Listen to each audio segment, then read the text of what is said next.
Pagi-pagi di WA ada pesan dengan kalimat urgent chief, urgent. Saya berpikir kenapa lagi sini orang? Saya pun membalas dengan langsung menelponnya. Yang dengan nada panik dia bertanya, ada apa dengan Santara? Kok di mana-mana banyak yang mengatakan bermasalah? Saya pun bertanya balik, maksudnya? Itu katanya ada yang komen, uangnya balikin oi, rugi gua di Santara, benerin itu Santara. Sampai nenek saya tuh nelpon, bosman Santaranya bermasalah. Banyak orang yang menyerang di sosial media. Kamu jangan sama bosman ya. Jadi sebenarnya ada apa Chief? Dia bertanya dengan nada setengah panik. Kok gak di counter sih berita-berita tersebut kalau memang tidak ada masalah? Saya pun tertawa sebelum menjawab pertanyaannya. Jawaban saya, Mas, musuhmu harus kamu ketahui dengan tepat berapa jumlahnya dan siapa saja mereka. Saat ini belum nongol semua musuh bosman dan hater bosman. Sabar, biarkan mereka menggunakan isu Santara sebagai senjata serang ke bosman. Hater bosman itu hasil ciptaan informasi yang dibuat para buzzer rupiah. Mereka yang memang gerah dengan informasi yang diberikan bosman kepada khalayak, yang dengan terang-terangan mengingatkan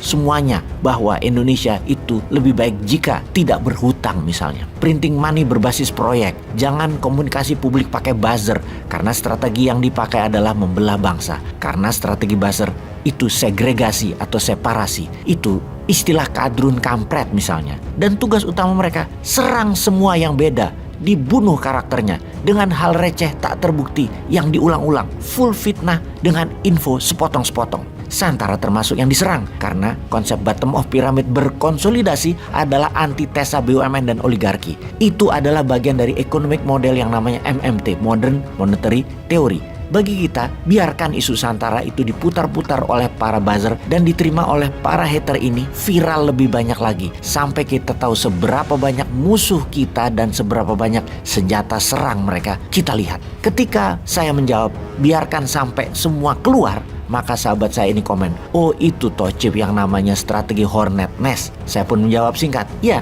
Dibarengi tawa gelak dirinya. Dia adalah pengusaha yang akan listing di Santara. Usahanya ayam dalam kemasan. Pabriknya besar, omsetnya bagus, dan akan funding untuk perluasan pabriknya karena pemesanannya membludak. Saya lanjutkan penjelasannya. Begini perbandingannya di mana nanti kita akan buka setelah semua senjata musuh terlihat dan semua hater keluar. Ada 777-an perusahaan di Bursa Efek Indonesia saat ini. Yang bagi dividen sekitar 400-an. Yang merugi ada 100-an. Yang delisting ada 2-3 perusahaan setiap tahunnya. Yang bangkrut ada 1-2. Ini informasi sekilas. Detailnya cek di OJK dan di IDX. Bangkrut itu investornya rugi. Pastilah. Tapi apakah IDX dihujat? Ya tidak. Orang buzzer tidak ditugaskan serang IDX. Gimana sih? IDX itu banyak perusahaan oligar di sana. Santara itu platform. Seperti halnya IDX, ada 88 perusahaan listing di Santara, 6 bangkrut karena COVID dan efek lainnya, 68 perusahaan bagi dividen. Secara presentasi, lebih bagus prestasi Santara dibandingin IDX. Hampir 77% bagi dividen penerbit di Santara. Di Santara, ada yang awalnya hanya 2 cabang, sekarang menjadi memiliki 9 cabang pet shop yang listing di Santara. Kamu Pet Shop namanya. Ada yang omsetnya 1 bulan 1 miliar sebelum listing di Santara, sekarang 4 miliar sebulan omsetnya. Namanya Libra, yang bidangnya online shop, jualan bahan, panci, peralatan rumah tangga. Ada yang cabangnya 3 jadi 10, Bento Kopi namanya, di daerah Jogja, Malang, dan Surabaya. Tapi nantilah kita sebarkan. Biarkan hater yang memviralkan Santara kita, biarkan leluasa memviralkannya, memfitnah Santara tepatnya. Salah satunya nanti kita somasi dan dalam 3 hari langsung kita tutup. Santai kok. Kita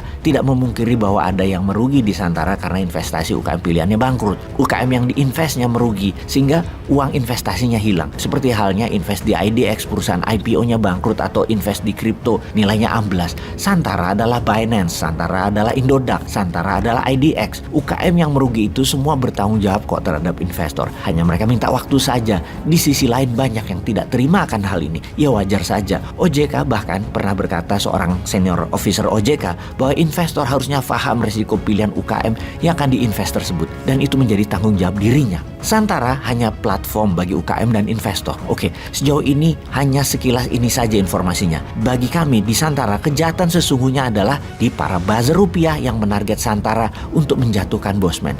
Kami tidak menyalahkan hater karena mereka korban propaganda. Tujuan propaganda memang merubah pikiran, changing mindset terhadap publik agar orang yang berbeda dengan arus mereka terlihat salah dan harus dibenci. Sederhana kok produk propaganda mereka itu, pasti kebencian. Buzzer rupiah sejauh ini kita biarkan dulu. Nanti setelah tahun 2024 di mana perlindungan terhadap mereka sudah selesai, lihatlah tulah apa yang akan mereka dapat. juga nanti mereka merasakan juga di hari tuanya ketika penyakit-penyakit mulai menyerang tubuh mereka. Karena mungkin mungkin kena karma fitnah mereka yang balik ke mereka lagi. Jadi jalan hidupnya bermasalah, penyakitan. Sebentar lagi pasti terbukti kok.